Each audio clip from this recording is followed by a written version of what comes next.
By 39, he is falling out of love with hip hop. If I'm listening to his words, J. Cole for me is too monotone for double disc. Yeah, but he the one saying, "Yo, this is if Hov put out Reasonable Doubt last." It's not. No, hell no. That's not true, J. Cole. A lot of people been waiting on this album. A lot of people been waiting on this review. This is the Joe Budden Podcast talking about the new J. Cole album, The Fall Off. Y'all better lock in, like the video, and subscribe. Let's get it. This album from Cole, I have a lot of thoughts. I have a lot of thoughts. Yes, I would have liked more features, to answer Mark. To Ice's point, at some point listening, I did feel like this was when Cole was doing his own beats. At some point, I had that thought. I'm gonna say that was around verse disc 2. I thought disc 1 is the one. I like the exact opposite. Yeah, disc 2 is way disc better. 1 is the one for me. Maybe. Yeah, it's a rapper's rapper. There's a few things going on this thing. I personally enjoy the tribe-ish beats, the Dilla, Conductor, Souls of Mischief. I didn't get that at all from these beats. I felt like that on what's his name. What's his name did. felt like that. Safety definitely. It wasn't no lo-fi or abstract. It was fairly straightforward beats. Sound like J. Cole beats. Yeah. Oh, I got lo-fi from a lot of these beats. I did shit. I got lo-fi from quite a few of these beats, most of them being on disc 2. I appreciate this project because y'all had went back and read the notes. I read them as soon as they dropped. And listening to the project, especially disc 1, I can appreciate going back to your hometown when you're the man. Yeah, I can relate to it a lot. I relate to that. Yeah. I relate to leaving to go get a job done, going to do that job, and then going back home at 29 and at 39. Because you're listening to this shit on disc 1 very early. I was like, shit, when he opened with the country music.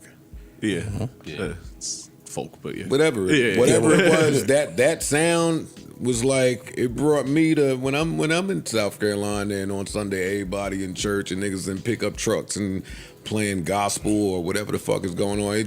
He was painting a picture, and I appreciate him painting a picture, right? Like on I don't have the names of all of them, but Poor Thing, when he starts serving up his man.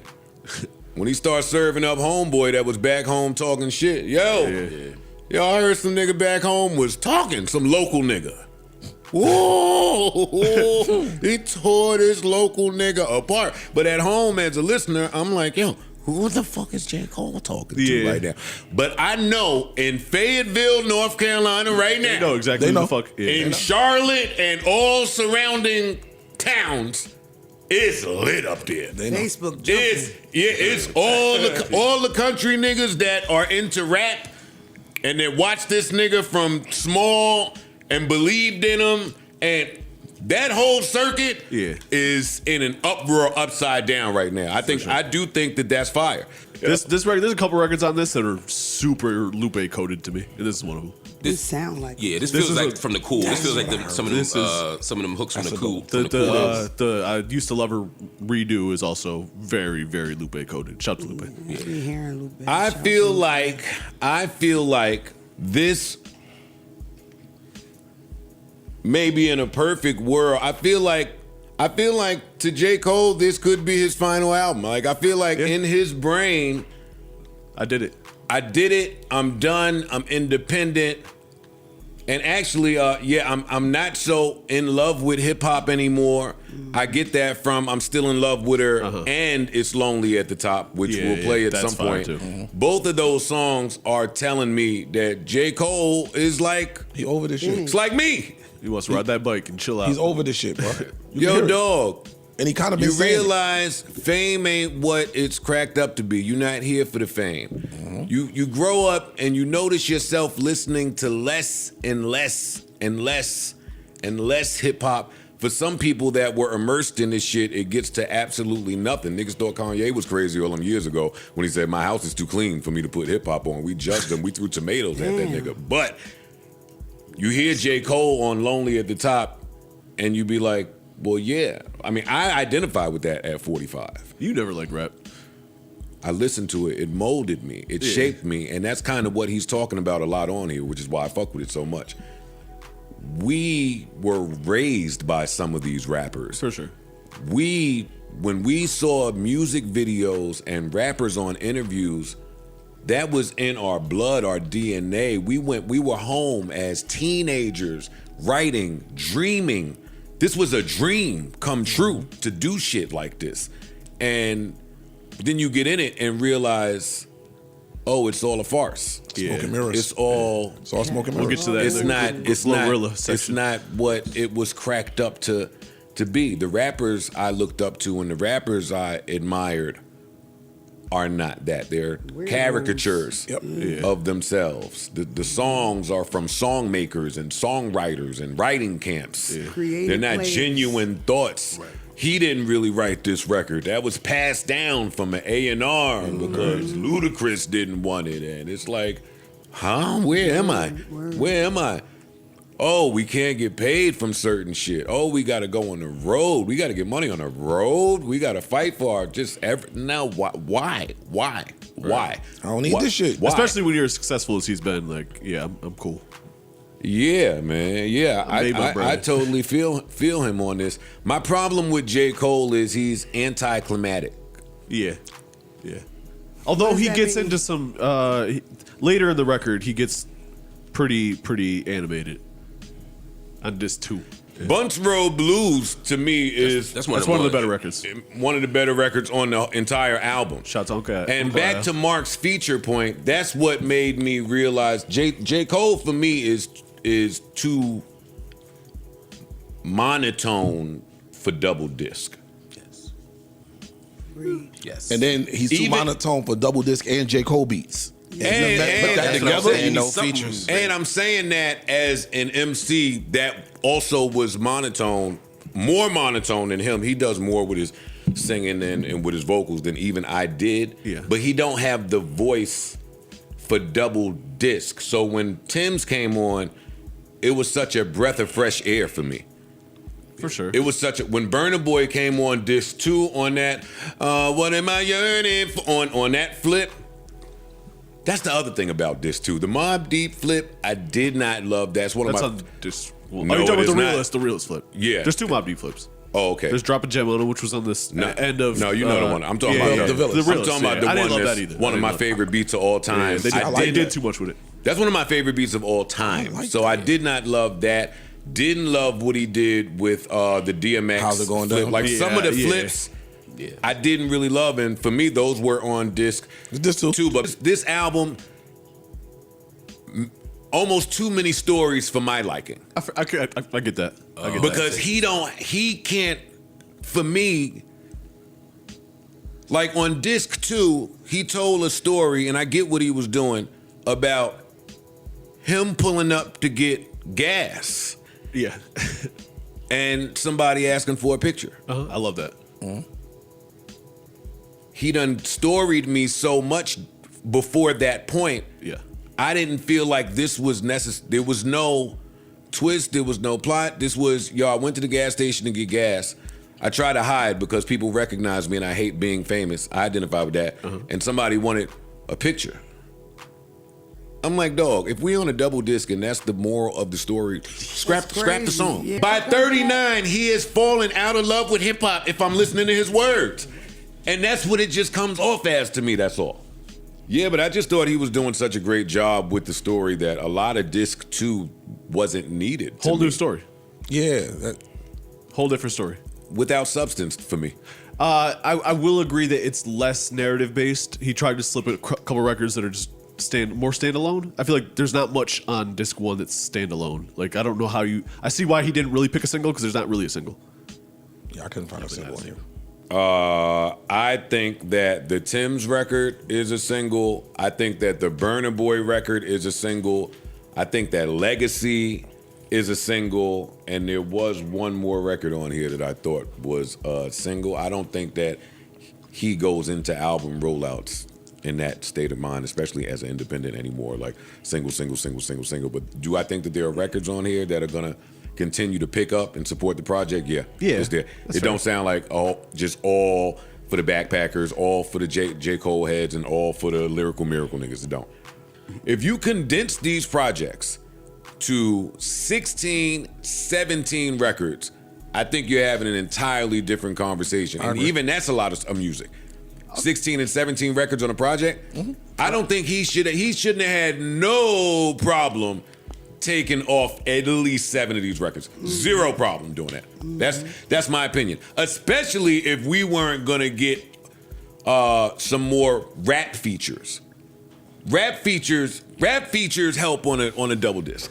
Yeah, I get what you're saying. I just don't think that was his intention. Not at all, because he was telling the story, and he don't need y'all to tell his story. Right. So I get it. I feel like this should be his last project ever. I feel like it won't be his last project ever. So. It never is. And listening to this, sometimes it is. Listening to this project don't tell me you going off to... Yeah, I don't think so. And if you're listening to him at 39, nothing sounds like he wants to continue to be seen or heard. He sounds like he's totally ready to do the Frank Ocean. I see him doing the Andre 3000 thing, going away and then popping out with, I mean, maybe not a full project. Well, even that. A couple joints. That's not really heard and seen, if we say it. Yeah. We say the same thing. Yeah, he don't sound like he would. He's not going to be active. Yeah, he'd sound finished with niggas. I ain't gonna lie. I like the album. There are some of these joints that I'm gonna go back to, especially the girl joints, especially that Burna Boy, that Tim's, that Legacy, them records. This is gonna be around for a little bit. Some of these songs, but again, back in to the point. In the scope of his discography, did it change much for me? Absolutely not. It's still probably Forest Hills Drive as his best project, with Off Season being my favorite project. I flip-flop those, but I'm right there. Nothing he did changed that. I kind of agree. I definitely agree. In the greater scope of this falls back towards earlier Cole, really, honestly, for me. But he the one saying, yo, this is if Hov put out Reasonable Doubt last. It's not. No. Hell no. That's not true, J. Cole. Yeah.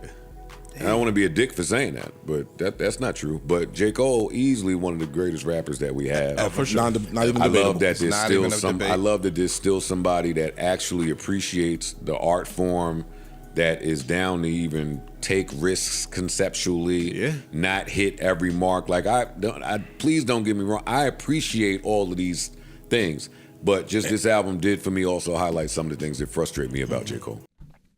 Now, like I said, a lot of people have been waiting on this review from the Joe Budden podcast. I've seen a lot of people say they felt like the podcast was on a low and they really wanted to see how the pod was going to handle this review. And I think they did a good job. And y'all know this is a almost 2-hour review. And so I have to sift through everything to give y'all the best possible way for me to sum up everything in about 10 or 12 minutes. And so I want to let y'all know that before Joe really started to expound on the album and talk about all of the tracks and the songs, and he was playing music, most of the pod was not feeling the album. Parks wasn't really feeling it. Ice wasn't feeling it. Y'all know Mona, she don't do a lot of talking, especially when music comes up. She kind of defers to everybody else. I don't know if Ish was late, because at some point it seemed like Ish walked in and then he started talking about the album, but I do want to say they did a good job for being able to give a quick turnaround, because the album came out and then they have to do the pod. It's a double disc. It's over 20 songs. And this is one of those moments where Joe carries the podcast again, you know, because he's the one who's going to get enthusiastic about each track and the stories that J. Cole was telling. and he's going to give his personal opinion about the album, and everybody else can kind of piggyback off of that, right? And also, you also have to give it to Ice too, because Ice is very opinionated when it comes to music, and he has some opinions about J. Cole as well. And at one point, I think Park said that J. Cole made an album that he wanted to make, and if you like something off of the album, that's cool, but that wasn't his intention. And it wouldn't be his intention for his quote-unquote last album. But how I can really sum up this album is, and it's even bigger than the music, I think this is the beginning in a pattern we're going to see from a lot of these artists who have been able to last so long, where it's like, hey guys, I made a lot of money. I'm very successful. I'm done with the spotlight. I'm done with, the industry and trying to fight for the Grammys and trying to do an album rollout and a tour and da-da-da-da-da-da. All the things Joe Budden mentioned earlier in the pod. I'm ready to enjoy this money. I'm ready to spend time with my family. Look at Big Sean. He's one of the ones who kind of did it early, but you really don't notice it because some of y'all might not put him so high up in a big three, but he's still a guy who was able to stay relevant after a long time. We're going to see that from these guys. We're going to see that from the Childish Gambinos, the Kendrick Lamars, the Drakes, the J. Coles. I've been telling y'all this. I've really been gearing y'all up for this for the past 2 or 3 years. The big three is pushing 40. What do y'all expect? These guys are not going to be just sitting around into their 50s planning on album rollouts and making albums. To me, what I can expect is we'll see the occasional hot verse, almost like an Andre 3000. Maybe one day somebody will drop their 444, but it's not going to be like it once was. And the vibe feels so different in hip hop. This is what this album is reminding me of too. It don't feel the same. It don't feel like when Kanye was at his peak, when Drake was at his peak, when Cole was at his peak, even when Kendrick was at his peak. I'm so happy that Kendrick had this moment, but it was at the end of his career. I don't think Kendrick got a lot of burn left. I don't think Kendrick got 5 more albums for us. I'm just being honest with y'all. If these people do, great. But I really think the big three, they're approaching their last 2 albums, maybe 3 for some of them. But I feel like all of these guys maybe got 2 more albums left. They all got $100 million, man. It would be selfish for us to expect them to just make music forever into their 50s. I just doubt it. And so, yeah, to me, this album represented a even bigger picture than just J. Cole putting out a really good story and some hot tracks. I think this is a trend we're going to see in hip hop from the people, like I said, who have been around for a long time, and we still sit around waiting for them to drop. Future might be on that list. It's a few people. Okay. So, yeah, other than that, the album is good. It just came out. It's one of those albums we got to let sit and digest. He story told us to death, and, I got to sit on it.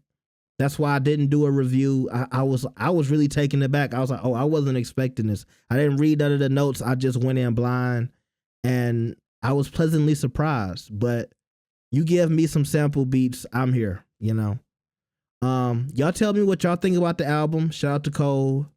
And what did y'all think about the review? It's the Joe Budden Podcast back now. Are y'all happy? Let me know in the comments. I'll see y'all next time. Peace.